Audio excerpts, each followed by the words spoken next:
کہ ہم نے کفر رب کی مشیت سے کیا ہے، فہو راضٍ بھی، تو رب راضی ہے. یہ ہے دھاندلی کہ مشیت اور رضا کو جوائنٹ کیا، لازم و ملزوم کیا. مشیت ہے تو پھر رضا بھی ہے. فہو راضٍ بھی، وہ راضی ہے. فکیف تقول یا محمد انا نعذب علی شیء، اے نبی تم کیوں پھر ہمیں عذاب کی دھمکیاں دیتے ہو؟ جب رب ہم پہ راضی ہے تم عذاب کا ہمیں کیوں کہتے ہو؟ دیکھو مکہ کے مشرک اور پارٹی رب کی بننا چاہتے ہیں کہ رب ہمارا ہے، تم ہمیں دھمکیاں دیتے ہو، ہمیں کیسے عذاب ہوگا اس چیز پر جو رب نے ہمارے لیے پسند کی ہوئی ہے. جس وقت انہوں نے یہ بیان کیا تو خلاصہ کیا نکلا ان کی گفتگو کا؟ خلاصہ یہ نکلا ان کا دعویٰ تھا جہاں مشیت ہوتی ہے وہاں رضا بھی ہوتی ہے. ہمارا دعویٰ یہ ہے کہ ضروری نہیں رضا ہو، جہاں مشیت ہو وہاں رضا کا ہونا ضروری نہیں، کبھی ہوتی ہے کبھی نہیں ہوتی. بت پرست مشرک جو کر رہے ہیں وہاں مشیت ہے رضا نہیں ہے، اور جو رب کو سجدہ کر رہا ہے مشیت بھی موجود ہے رضا بھی موجود ہے. تو جس طرح اب خلاصہ سمجھنا، جس طرح مکہ کے مشرکوں نے، اس وقت کے مشرکین نے یہ دعویٰ کیا کہ جہاں مشیت ہوتی ہے وہاں رضا بھی ہوتی ہے، اور اپنی غلط سوچ کو سرکار کے مقابلے میں پیش کیا، ایسے ہی ان ظالموں نے اذن کے ساتھ رضا کو اٹیچ کر کے یہ بتانا چاہا جہاں اذن ہوتا ہے وہاں رضا بھی ہوتی ہے. میں کہتا ہوں ظالموں جھوٹ ہے، اذن ہو کبھی رضا ہوتی ہے کبھی رضا نہیں ہوتی.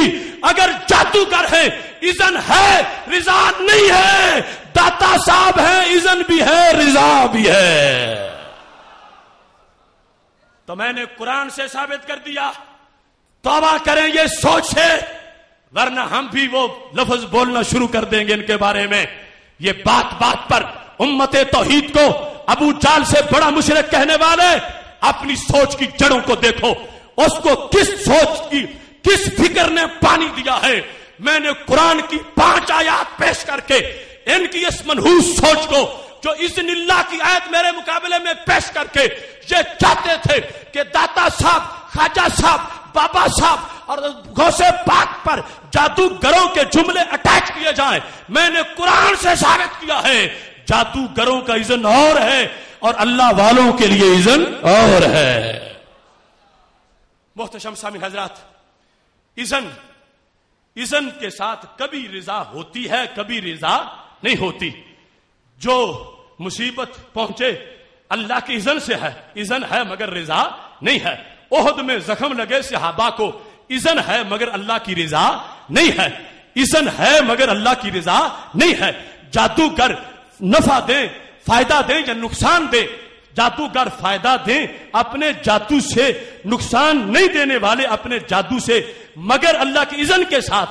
اذن ہے مگر رضا نہیں ہے. اور جو اللہ والوں کا اذن ہے یہاں اذن بھی موجود ہے اور رضا بھی موجود ہے. تو جو اللہ والوں کے اذن کو ان جادوگروں کے اذن کے ساتھ ملائے، یہ وہی ہے کہ جس طرح وہاں پر مکے کے مشرک کہہ رہے تھے کہ چونکہ مشیت رب کی ہے تو جیسے نماز میں اس کی مشیت ہے بتوں کے سجدے میں بھی مشیت ہے، اگر اس کو نماز پسند ہے تو پھر سجدے کیوں بتوں کے پسند نہیں ہے.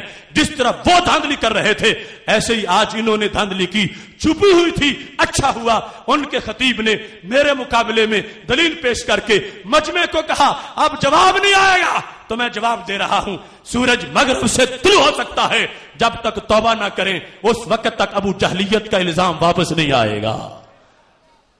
محتشم سامعین حضرات، اس قرآن میں سب کچھ ہے. جہاں جہاں چلیں گے اس سے آگے انشاءاللہ ہم پہنچیں گے، اور جہاں سے بات کریں گے جو واہیات ہیں، لغویات ہیں، ان کی طرف توجہ نہیں. ہمیں 1000 گالی دیں یا لاکھ، ہمیں فخر ہے کہ ہمیں باطل پرست گالیاں دیتے ہیں، لیکن جو اگر کوئی دلیل دیں گے اس دلیل کے لحاظ سے جو تقاضا ہے وہ تقاضا پورا کریں گے انشاءاللہ. اب اذن کے لحاظ سے چونکہ لوگوں کے سامنے آیت پڑھی جا رہی تھی تو میں نے مجموعی طور پر 10-15 آیات پڑھ کر اپنے اس عقیدے کو جو قرآنی عقیدہ ہے ثابت کیا کہ ان لوگوں کا اللہ والا ہونا اور اللہ کا ہونا اور اللہ کے ساتھ ہونا یہ وہی صورتحال ہے جو مکہ کے مشرک سرکار کو کہہ رہے تھے کہ ہم رب کی رضا کے کام کرتے ہیں، تم ہمیں عذاب سناتے ہو، عذاب ہمیں کیسے ہوگا، ہم تو رب کی مشیت پر کر رہے ہیں، مشیت ہوتی ہے تو رضا بھی ہوتی ہے. جیسے ان مشرکوں کی سوچ جھوٹی تھی ایسے ہی آج ان لوگوں کی بھی سوچ جھوٹی ہے، سچی وہ ہے جو طیبہ سے چل کے آئی ہے اور جو سرکار نے سنیوں کو پلائی ہے۔ محتشم سامعین حضرات، اب ٹائم اس کا کافی ہو گیا ہے، لیکن ابھی بات باقی ہے۔ میں اپنی بات کو سمیٹتے ہوئے بتانا چاہتا ہوں، یہ ہم سے پوچھتے ہیں یہ جو تم نے رکھے ہوئے نام، یہ غوث ہے، یہ داتا ہے، یہ تم نے گھڑے ہوئے ہیں اپنی طرف سے اور ان کی کوئی حیثیت نہیں ہے اور یہ شرک ہے اور یہ شرکیہ نام ہے۔ تو میں وضاحت کرتے ہوئے شمائع میں امدادیہ میرے پاس موجود ہے، اور یہ حکیم الامت جو ان کا حکیم ہے، ایسے حکیموں سے رب پناہ دے، یہ اس نے مرتب کی ہوئی ہے۔ اس کے اندر غوث کا مطلب لکھا ہوا ہے۔ غوث کون ہوتا ہے؟ یہ صفحہ نمبر 23 ہے۔ اس میں لکھا ہے کہ ظاہر میں کچھ اعمال ہیں اور باطن میں کچھ اعمال ہیں۔ ظاہر میں کیا ہے؟ زہد، ورع، امر بالمعروف اور نہی عن المنکر، اور 4 باطن میں ہیں وہ کہ اب صدق، اخلاص، حیا اور مراقبہ۔ اور ایک قسم ارباب معارف سے غوث ہیں، ایک قسم ارباب معارف سے، معرف یعنی جنہیں معرفت حاصل ہے، ایک قسم ارباب معارف میں سے کیا ہیں؟ سارے بولو کیا ہیں؟ غوث ہیں۔ اور وہ کرتے کیا ہیں؟ لکھتا ہے کہ یہ مرتبہ عظیم رکھتا ہے، غوث جو ہے یہ مرتبہ عظیم رکھتا ہے اور سید کریم ہوتا ہے۔ آدمی حالت اضطرار میں اسی کے محتاج ہوتے ہیں، عالمی حالت اضطرار میں اسی کے، وقت کا جو غوث ہوتا ہے آدمی حالت اضطرار میں اسی کے، کتاب ان کی ہے بات میری۔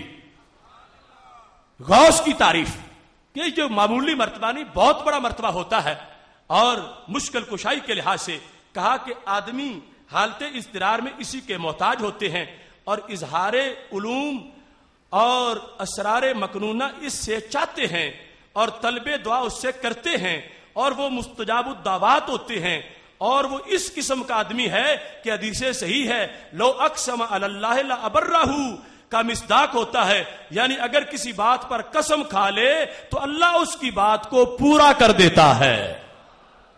یہ غوث کی شان ہے۔ تو ہم سے پوچھتے، اپنے بڑوں سے جا کے پوچھیں کہ تم نے غوث کہاں سے سمجھا اور تمہارے نزدیک یہ غوث کہاں سے آ گیا، اور اس کی تعریف تم نے لکھی ہے کہ جو حاجتیں پوری کرے۔ بندے محتاج ہوتے ہیں اور غوث حاجتیں پوری کرتا ہے۔ تو اس واسطے اگر یہ اپنے گھر دیکھیں تو پھر بھی ان کو تصویر نظر آئے گی اور پھر بھی سوچ ہوگی۔ اصل میں یہ گمراہی کی سپیڈ میں بڑے تیز ہوتے جا رہے ہیں، اور یہ ان کی کتابیں اس لحاظ سے آپ دیکھ سکتے ہیں۔ اب یہ میرے پاس فتح الملم ہے، صحیح مسلم شریف کی شرح، اس کی اس جلد ثانی کے اندر جو شبیر احمد عثمانی نے شرح کی ہوئی ہے، فتح الملم، اس کی یہ جلد ثانی ہے۔ توجہ کریں، جلد ثانی فتح الملم، اس کے اندر یہ جو ہم نے برکت تبرکات کے موضوع بیان کیے قسطوں میں، ان کے لحاظ سے تذکرہ موجود ہے، اور 223 صفحہ فتح الملم کا جو ہے، 223 صفحہ، توجہ کرنا، 223 صفحہ۔ آج ہر برکت اور تبرک کی نشانی مٹائی گئی، اور ایک وقت تھا کہ وہاں کے مفتیوں سے شبیر احمد عثمانی نے جا کے مناظرہ کیا، اور اس مناظرے کا اس عربی کتاب کے اندر ذکر کیا ہے، اور دلیلیں وہ ہیں جو ہماری ہیں، اور وہاں جا کر اس میں یہ لکھا ہے، حضرت عبداللہ بن عمر رضی اللہ تعالیٰ عنہ سے دلیلیں پیش کرتے ہوئے کہ وہ آثار و تبرکات کے لحاظ سے ان کا کتنا پیار تھا، اور پھر یہ دلیلیں دیتے ہوئے کہ سرکار خود ان مواقع پہ جاتے رہے ہیں۔ مثلا جو بیت لحم ہے، مولد مسیح علیہ السلام معراج کی رات سرکار وہاں پہ تشریف لے گئے ہیں، لنوریہ من آیات نام میں سے وہ بھی آیت تھی۔ اس کو لکھنے کے بعد کہتا ہے فہذہ النصوص کلھا تدل علی مشروعیت التبرک بآثار الصالحین۔ ہذہ النصوص، یہ ساری نصوص قرآن و سنت کے دلائل تدل علی مشروعیت التبرک بآثار الصالحین و مواضع صلواتہم. اس سے پتہ چلتا ہے رب کا بندہ جہاں بیٹھ جائے جگہ میں بھی برکت ہوتی ہے. یہ ساری دلیلیں پیش کر کے کہتا ہے کہ اسے ثابت ہوا کہ رب کے بندے جہاں بیٹھے وہاں جگہ میں بھی برکت آ جاتی ہے. اس کے ساتھ وَإِذَا خَلَا من غلوب الغالین و تعمق المتعمقین، فرمایا غلوب نہ ہو، برکت وہاں پہ ضرور آ جاتی ہے. کہتا وَقَدْ تَكَلَّمْنَا مَا سلطان عبد العزیز، ہم نے سلطان عبد العزیز سے اس بارے میں جا کے بحث کی جس نے نبی علیہ السلام کے تبرکات کو مٹایا، اور اس سلسلے میں وہاں سے فتوے داغے گئے. یہ دیوبند کا شبیر احمد عثمانی اس فتح الملم کے 223 صفحے پہ لکھ رہا ہے اور کہتا ہم نے جا کر ان سے اس سلسلے میں بات کی. ما آل سعود و ما اکبر علماء النجود، آل سعود سے اور نجود سے، شکر ہے یہود نے کہہ دیا کہ ان سے جا کر ہم نے گفتگو کی. اور پھر کیا ہوا، ان علماء کا نام لکھا بالخصوص عبداللہ کا، اور کہا کہ یہ بات کس کی ہے، فی سنت 44 و 300 بعد الف، یعنی 1344 ہجری کی بات ہے. اب 1432 ہجری ہے تو یہ بات ہے 1344 ہجری کی. سلطان عبد العزیز سے جا کر بحث کی شبیر احمد عثمانی نے اور ان کے مولویوں کے ساتھ. کیوں؟ کہتا ہے ہم ان کی جو جمعیت علماء ہند کی طرف سے ہم گئے تھے اور معتبر عالم اسلامی کے ہم مہمان تھے، ہم وہاں ٹھہرے ہوئے تھے، ہم نے وہاں کے مفتیوں سے اور سلطان سے کھول کے بات کی. وَأَرَدْنَا عَلَيْهِمْ هَذِهِ الْآثَارَ الَّتِي تَدُلُّ عَلَى نَفْيِ قَوْلِهِمْ، ہم نے ان کے سامنے دلیلیں دی کہ جو تمہارا مذہب ہے جھوٹ ہے.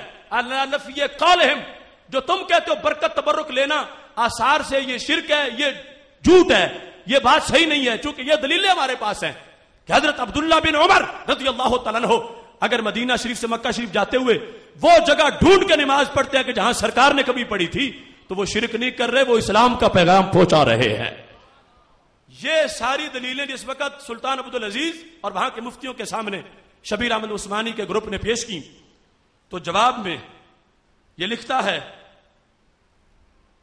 علی نفی قولہم بکون التبرک بالامکنہ والمواضع بدعہ، اور غیر مشروع کے جو وہ کہتے ہیں کہ بدعت ہے برکت والی جگہ پہ جانا یا غیر مشروع ہے. اب تو ایڈوانس ہو گئے نا، شرک تک لے گئے ہیں. شروع میں بدعت کا لیول تھا، بدعت اور غیر مشروع.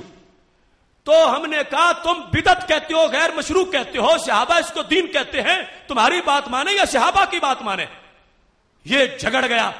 آج تو اس کی ضروریت بھی پیچھے ریالوں کی وجہ سے ادھر مل گئی ہے، لیکن اس وقت جھگڑا ضرور کیا اور کہا کہ یہ تم اس کو بدعت کیوں کہتے ہو. یہ باقاعدہ احتجاج سلطان سے کیا. تو جواب کیا آیا؟ کہتا ہے فلم یاتو بجواب شاف، ہمیں کوئی جواب نہیں دے سکے.